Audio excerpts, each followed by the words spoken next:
The year was 1965, and the skies over North Vietnam had become a proving ground where American technological superiority was being challenged in ways no one had anticipated.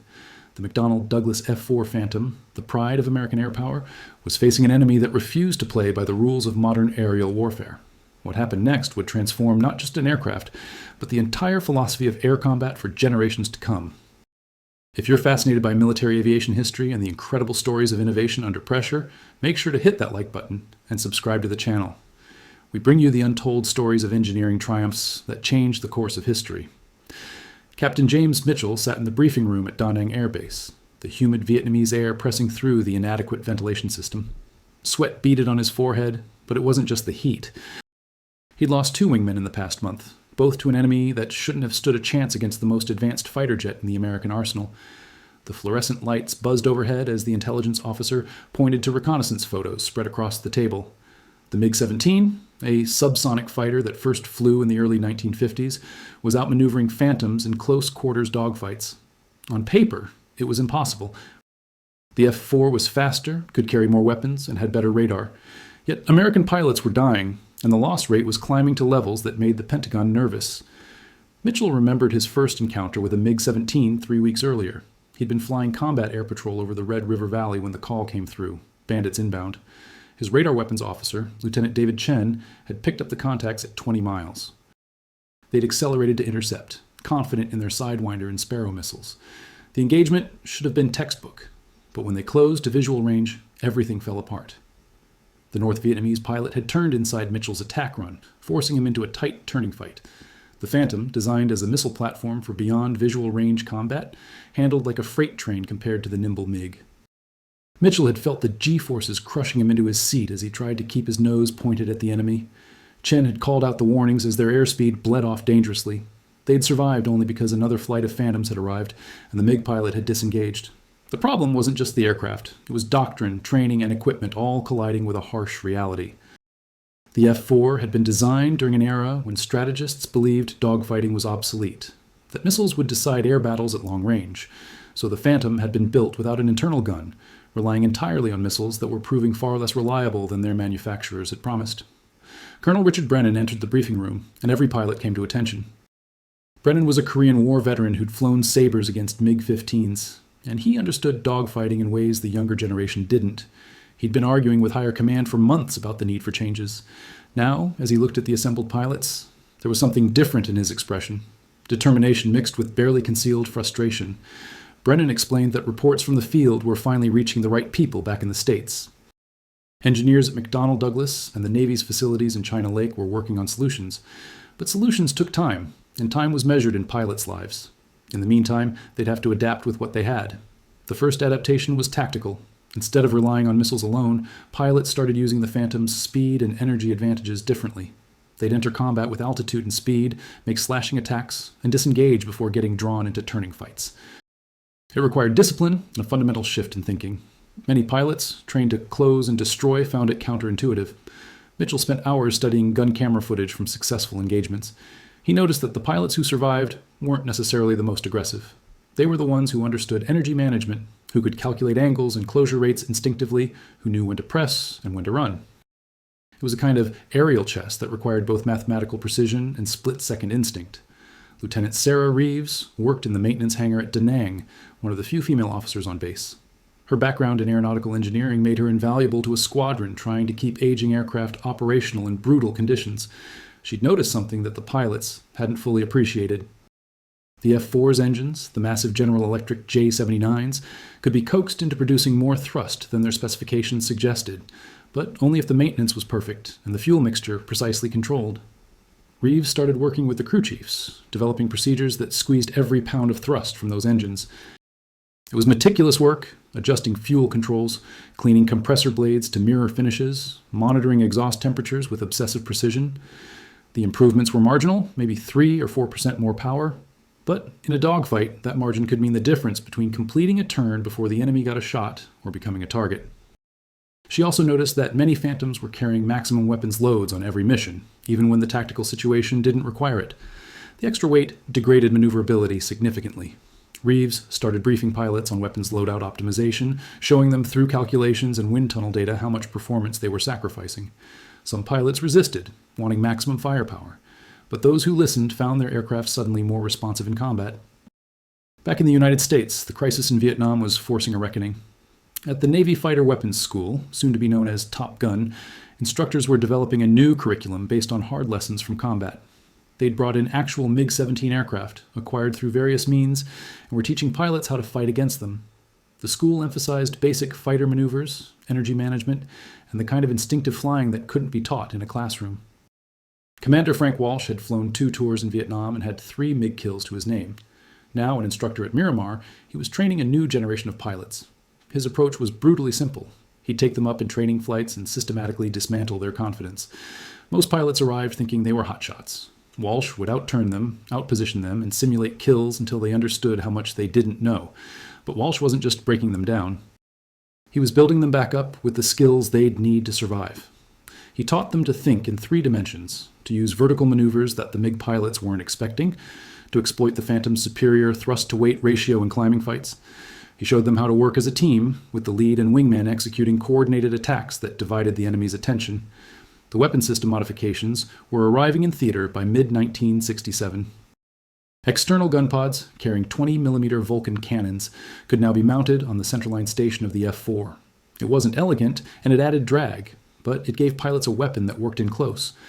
The first time Mitchell flew with a gun pod, he felt like he'd gotten a missing piece of equipment back. The gun didn't solve all the problems, but it gave options where before there had been none. The real transformation came with the development of improved missiles and better employment tactics. Engineers had figured out that the Sidewinders were failing because pilots were launching them outside their effective envelope, either too far away or at angles where the seeker head couldn't track properly. New training emphasized patient weapon employment, waiting for the right shot rather than salvoing missiles and hoping. The Sparrow radar-guided missile underwent rapid improvement. Early versions had suffered from unreliable electronics and poor motor reliability. The newer AIM-7 Echo model featured solid-state electronics and better quality control. More importantly, radar officers learned how to use the Phantom's APQ-72 radar system more effectively, understanding its limitations and optimal employment ranges. Mitchell's weapons officer, Chen, became something of a specialist in radar intercept techniques. He'd spend hours in the simulator, practicing different intercept geometries, learning how to burn through jamming, understanding how ground clutter affected returns. In combat, that expertise translated into earlier detections and better firing solutions. Their kill probability went up significantly. The North Vietnamese weren't standing still either. Their tactics evolved in response to American adaptations. They started using ground control to intercept more effectively, vectoring their MiGs to advantageous positions before American pilots even knew they were there. They exploited the restrictions on American rules of engagement, knowing that U.S. pilots needed visual identification before firing, which negated much of the Phantom's beyond visual range capability. By 1968, the air war had evolved into a complex game of move and countermove. The F-4 was a different weapon system than it had been 3 years earlier, not because the airframe had fundamentally changed, but because everything around it had adapted. Pilots were better trained, maintenance was more sophisticated, weapons were more reliable, and tactics had evolved to exploit strengths while minimizing weaknesses. Mitchell flew his 100th mission over North Vietnam on a clear morning in March. The mission was a strike on a railroad bridge near Hanoi, one of the most heavily defended targets in the country. His flight of 4 Phantoms would provide top cover while A-6 intruders delivered the ordnance. Intelligence predicted heavy MiG activity. The predictions were accurate.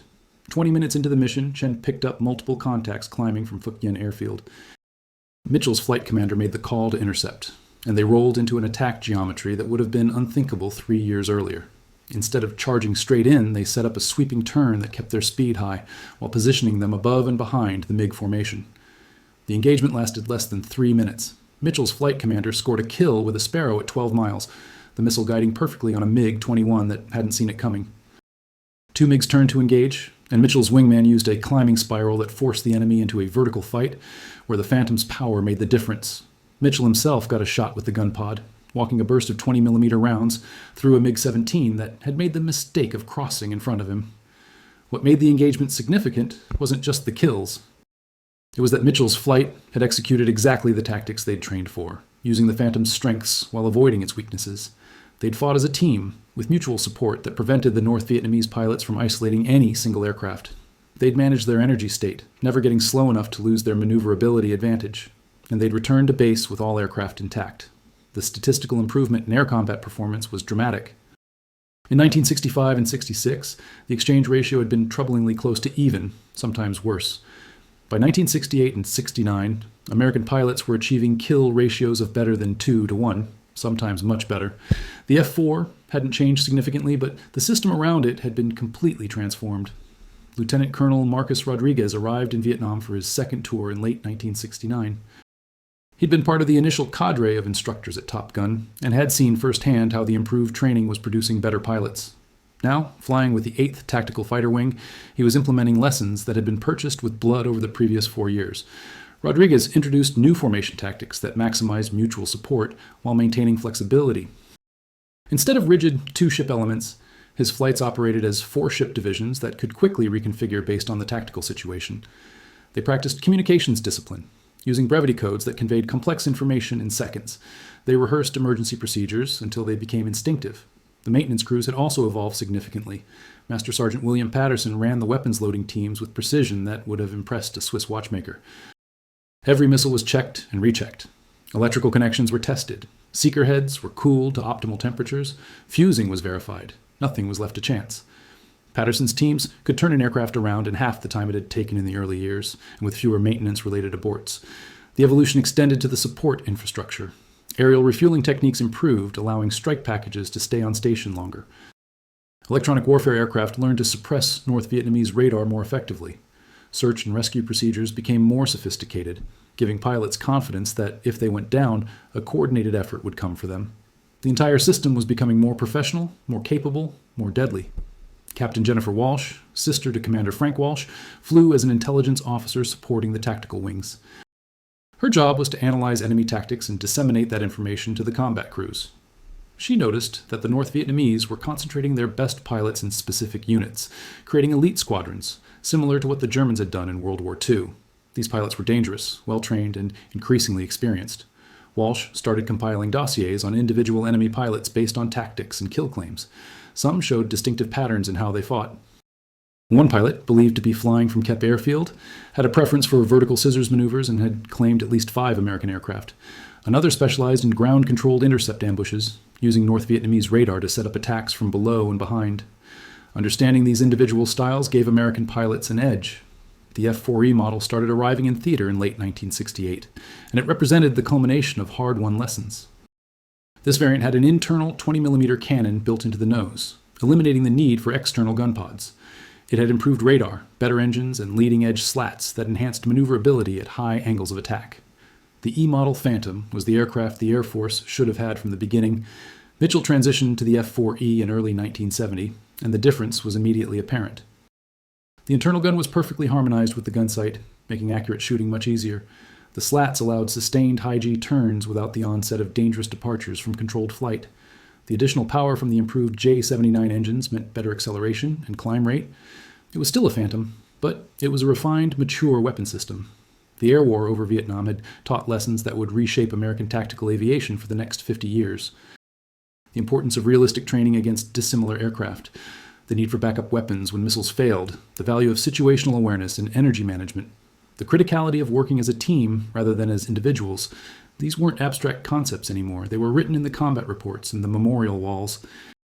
By the time of the Easter Offensive in 1972, the F-4 crews were operating at a level of proficiency that would have seemed impossible in 1965. They understood their aircraft intimately, knew its limits and capabilities, and employed it with a sophistication born of years of combat experience. The newer F-4'E models, combined with improved AIM-9 Lama sidewinders, proved devastatingly effective against the latest Soviet-supplied MiG-21s. Mitchell flew his final combat mission in May of 1972. He'd accumulated over 300 combat sorties and had 5 confirmed air-to-air kills. More importantly, he'd brought his weapons officer home safely every time, and he'd trained younger pilots who would carry the lessons forward. As he climbed out of the cockpit for the last time in theater, he looked at the Phantom with genuine affection. It wasn't the most beautiful aircraft, and it wasn't the most maneuverable, but it had been transformed from a marginally effective fighter into a war-winning weapon system through the dedication of thousands of people who refused to accept failure. The statistics told part of the story. Over the course of the war, F-4 Phantoms were credited with 277 air-to-air victories, more than any other American aircraft type. The exchange ratio improved from close to 1-to-1 to better than 3-to-1 as tactics, training, and technology matured. But statistics couldn't capture the human dimension, the innovation under pressure, the willingness to admit mistakes and adapt. Sarah Reeves, who'd worked in maintenance throughout the war, went on to a career at McDonnell Douglas, where she helped design the next generation of fighters. The lessons she'd learned in the maintenance hangars at Da Nang informed decisions about reliability, maintainability, and operational sustainability. She became a voice for the maintainers, ensuring that new designs could actually be kept operational in combat conditions. Commander Frank Walsh continued teaching at Top Gun for another decade, training the pilots who would fly in future conflicts. The school's reputation grew, and its graduates carried its lessons to squadrons across the Navy. The concepts of aggressive but disciplined flying, thorough mission planning, and relentless debrief became standard practice. Top Gun's influence extended far beyond the number of pilots who actually attended. The North Vietnamese perspective on the air war was different but equally instructive. Their pilots had fought against overwhelming technological odds and had survived through tactical innovation, courage, and intimate knowledge of their operating environment. They'd exploited every weakness in American tactics and technology, forcing adaptations that ultimately made the U.S. military stronger. Senior Colonel Nguyen Van Kock, credited with 9 victories, later reflected that the most dangerous American pilots weren't necessarily the most aggressive. They were the ones who understood energy management, who worked seamlessly with their wingmen, who didn't take unnecessary risks. These pilots had learned the same lessons that had been taught to fighter pilots since World War I, lessons that had been temporarily forgotten in the missile age. The transformation of the F-4 Phantom wasn't just about hardware modifications. It was about a fundamental shift in how the American military approached air combat. The early confidence in technology had been shaken by combat reality. What emerged was a more balanced approach that valued both technology and training, both equipment capability and tactical proficiency. The Phantom would continue to serve for decades after Vietnam, not just with the United States, but with allies around the world. Israel flew F-4s with devastating effectiveness in multiple conflicts, adapting American lessons to their own tactical situations. The aircraft proved remarkably versatile, serving in roles from air superiority to ground attack to reconnaissance. Its twin-engine reliability and robust construction made it popular with pilots who knew they might have to bring home a battle-damaged aircraft. Mitchell retired from the Air Force as a colonel in 1985. He'd gone on to command a fighter wing and had helped write the doctrine that would guide the Air Force into the post-Vietnam era. But he never forgot those early days over North Vietnam, when doctrine met reality and was found wanting. He remained convinced that the most important weapon in any military's arsenal wasn't technology, but the willingness to learn from mistakes and adapt. The legacy of the F-4's transformation extended far beyond the aircraft itself. It influenced the design of the F-15 and F-16, which incorporated internal guns, better maneuverability, and improved avionics from the start. It shaped training programs that emphasized realistic combat scenarios over abstract theory. It created a culture of continuous improvement that became embedded in American tactical aviation. The Red Flag exercises, started in the mid-1970s, were a direct descendant of the lessons learned over Vietnam. They provided realistic combat training in a controlled environment, allowing pilots to experience the chaos and confusion of war without the lethal consequences. The exercises incorporated lessons about mutual support, communication, and tactical employment that had been written in blood over Southeast Asia.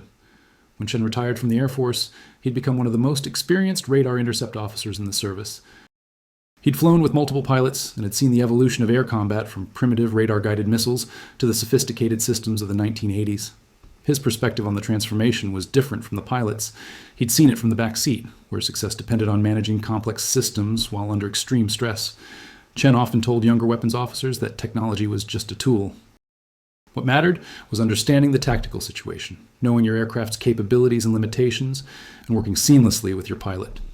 The best crews weren't necessarily the ones with the newest equipment. They were the ones who could exploit whatever they had to maximum effect. The maintenance community, too, carried forward crucial lessons. Master Sergeant Patterson's obsession with precision and attention to detail became standard practice. Maintenance procedures were refined to ensure maximum reliability. Quality control became rigorous. The understanding that aircraft availability directly impacted combat effectiveness drove improvements in logistics and supply chain management. The technical evolution of the Phantom's weapon systems tells its own story of adaptation and innovation. When the war began, the AIM-9 Bravo Sidewinder had a probability of kill of less than 15% under combat conditions. The missile's infrared seeker could only lock onto hot tailpipes, meaning pilots had to maneuver into a pure rear aspect shot. Against maneuvering targets, this was enormously difficult. The seeker was also easily distracted by the sun, clouds, or ground heat, leading to missiles that simply flew off into empty sky. Engineers at China Lake Naval Weapons Center worked around the clock to improve the Sidewinder's performance. They developed cooling systems that made the seeker more sensitive. They improved the motor's reliability and increased its maneuverability.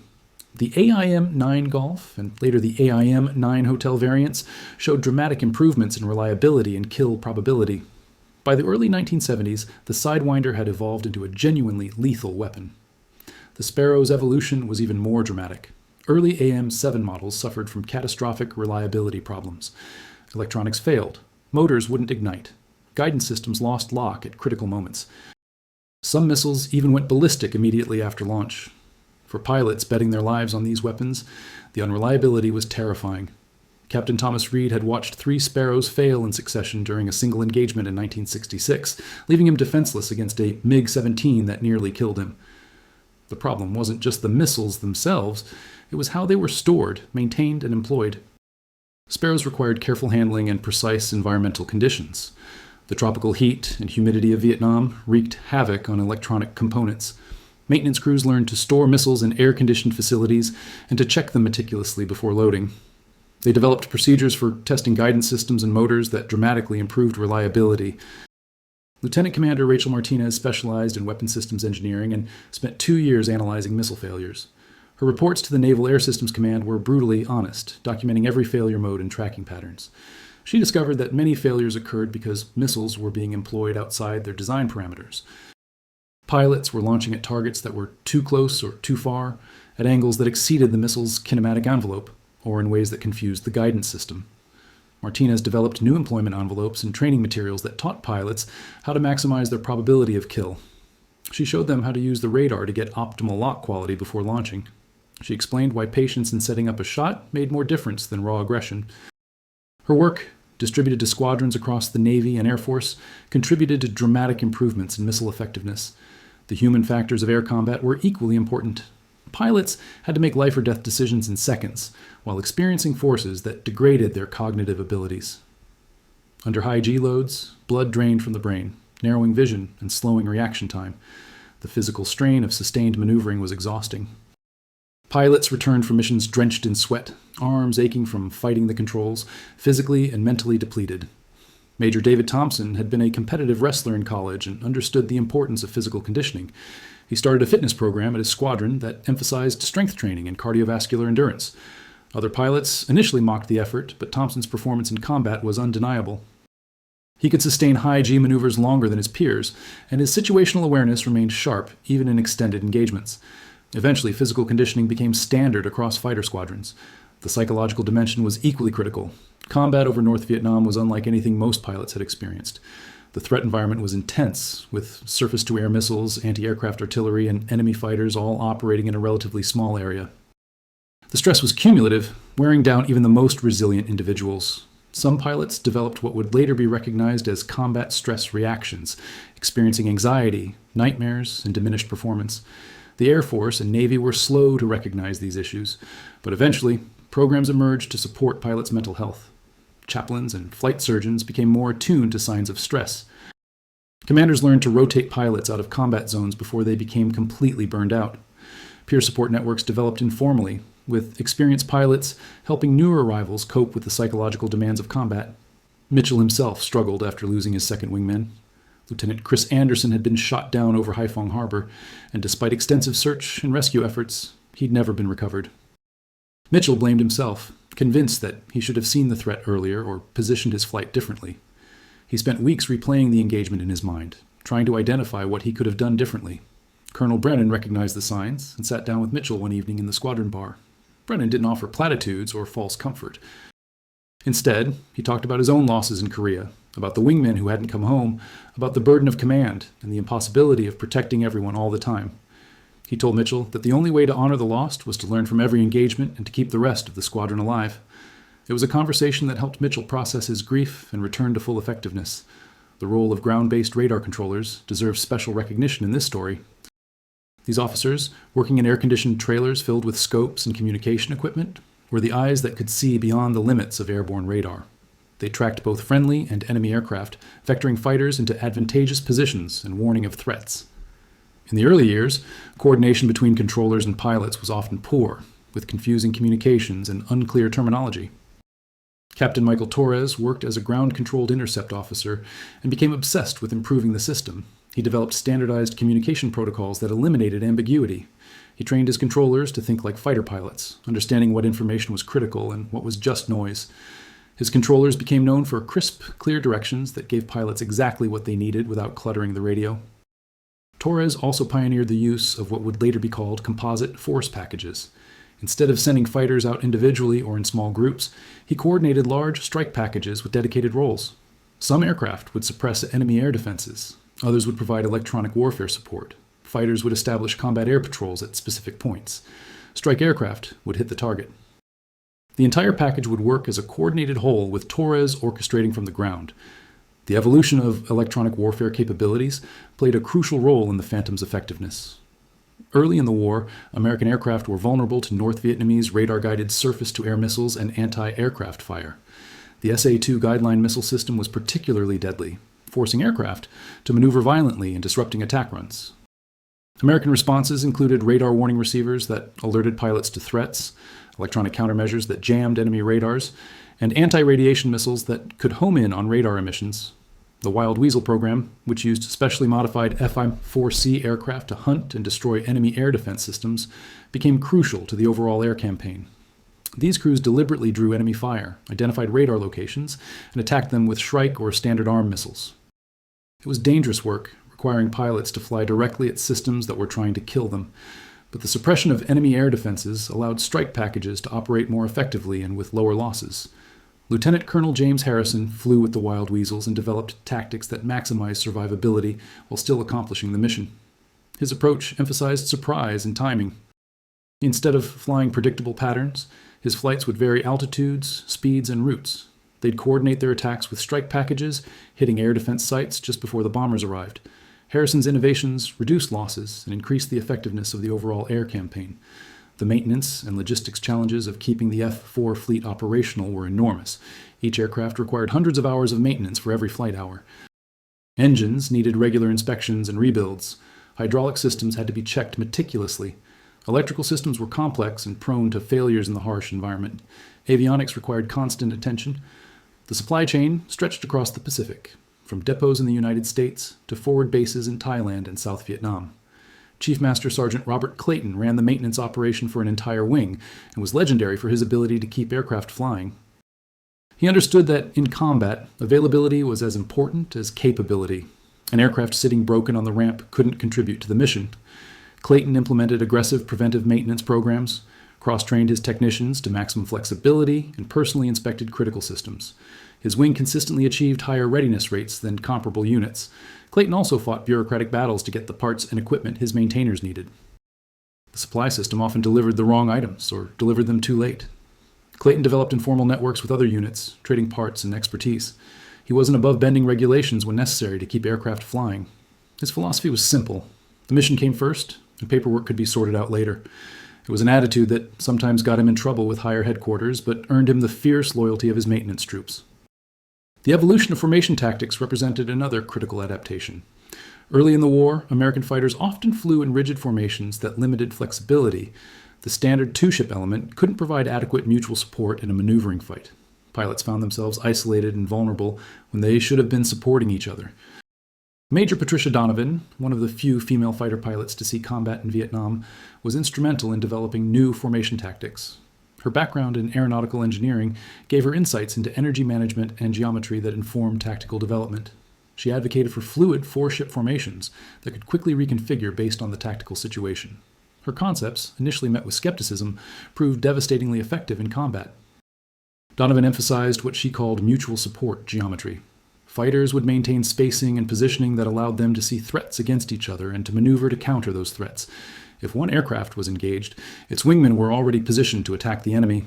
The formations appeared loose and almost casual to outside observers, but they were based on precise calculations of turn, radii, closure rates, and weapons employment envelopes. Training for these tactics required extensive practice and a level of trust between pilots that went beyond mere professionalism. They had to know instinctively what their wingmen would do in any situation. They had to communicate with a brevity that conveyed complex information in single words. They had to maintain situational awareness, not just of their own aircraft, but of the entire tactical picture. It was demanding flying that separated the adequate from the excellent. The role of intelligence gathering and analysis became increasingly sophisticated as the war progressed. Photo reconnaissance aircraft, both manned and unmanned, provided detailed imagery of enemy airfields, air defense installations, and aircraft movements. Signals intelligence collected North Vietnamese communications, revealing their tactics and intentions. Human intelligence from various sources added context and detail. Major Susan Fitzgerald worked in intelligence analysis at 7th Air Force Headquarters, synthesizing information from multiple sources into actionable intelligence. Her work helped predict when and where MiG activity would be heaviest, allowing mission planners to route strike packages accordingly. She identified patterns in North Vietnamese tactics that gave American pilots advantages. Her analysis of enemy pilot training suggested that North Vietnamese pilots were most vulnerable in the first few seconds of an engagement, before they could assess the situation and execute their training. Fitzgerald also tracked the effectiveness of various American tactics and weapon systems. Her reports documented which approaches worked and which didn't, providing feedback that drove continuous improvement. She became a trusted advisor to combat commanders, offering insights that came from dispassionate analysis, rather than the biases that could affect those directly involved in combat. The transformation of the F-4 Phantom during the Vietnam War represented one of the most significant evolutions in military aviation history.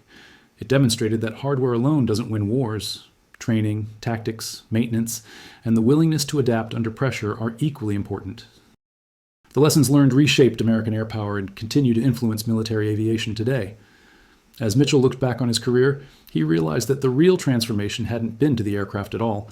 It had been to the people who flew it, maintained it, and supported it. The Phantom had forced everyone involved to become better at their jobs, to think more carefully about tactics and employment, to value training and professionalism over bravado and technology. Chen often reflected on how the radar intercept officer's role had evolved. In the beginning, they'd been little more than systems managers, operating equipment that was supposed to work automatically. Combat had revealed that the equipment needed constant adjustment, interpretation, and creative employment. The best weapons officers became tactical advisors to their pilots, managing sensors and weapons while maintaining awareness of the broader tactical situation. The aircraft that had struggled in the early years of the war had become, by the end, one of the most effective fighters in the world, not because it had fundamentally changed, but because the human systems around it had evolved. That was the real secret transformation, the one that saved American pilots and changed the course of aerial warfare. It was a lesson written in the skies over Vietnam, purchased with courage and sacrifice, and it remains relevant to military aviation to this day. Years after the war, Mitchell attended a reunion of F-4 pilots and was struck by the diversity of people who had contributed to the Phantom's transformation. There were the stick and rudder pilots who'd learned to exploit every ounce of the aircraft's performance. There were the weapons officers who'd mastered complex systems under stress. There were maintainers who'd kept aircraft flying under impossible conditions. There were engineers who'd improved weapons and systems. There were intelligence officers who'd provided critical information. There were commanders who'd supported innovation even when it challenged doctrine. The Phantom itself had retired from frontline American service by the late 1990s, replaced by more modern aircraft that incorporate all the lessons learned in Vietnam. But its legacy lived on in the institutions, training programs, and tactical concepts it had helped create.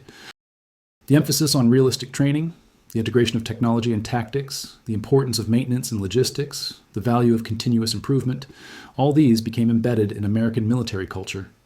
Mitchell's final thought on the transformation was simple but profound. The F-4 Phantom had arrived in Vietnam as a technological marvel that wasn't ready for the war it had to fight. Through the dedication, innovation, and sacrifice of thousands of people, it had become a war-winning weapon system. That transformation hadn't happened in design offices or wind tunnels. It had happened in the humid air over North Vietnam, in maintenance hangars across Southeast Asia, in training squadrons in the United States, and in countless small moments of insight and adaptation. The secret wasn't the aircraft.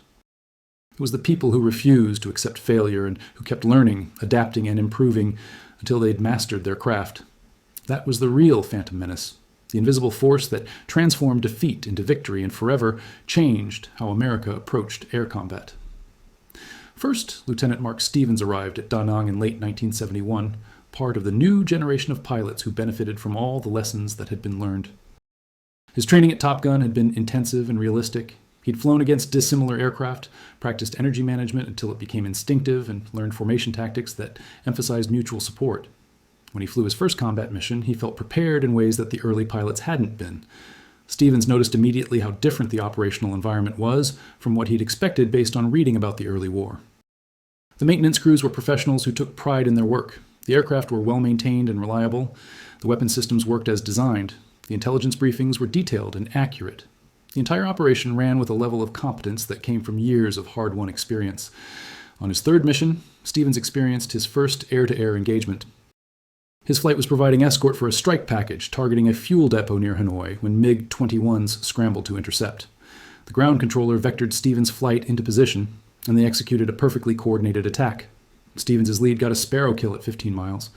The remaining MiGs turned to engage, and Stevens found himself in the kind of turning fight that would have been suicidal 5 years earlier. But Stevens had been trained for exactly this situation. He used the Phantom's power to climb, forcing the MiG pilot to follow.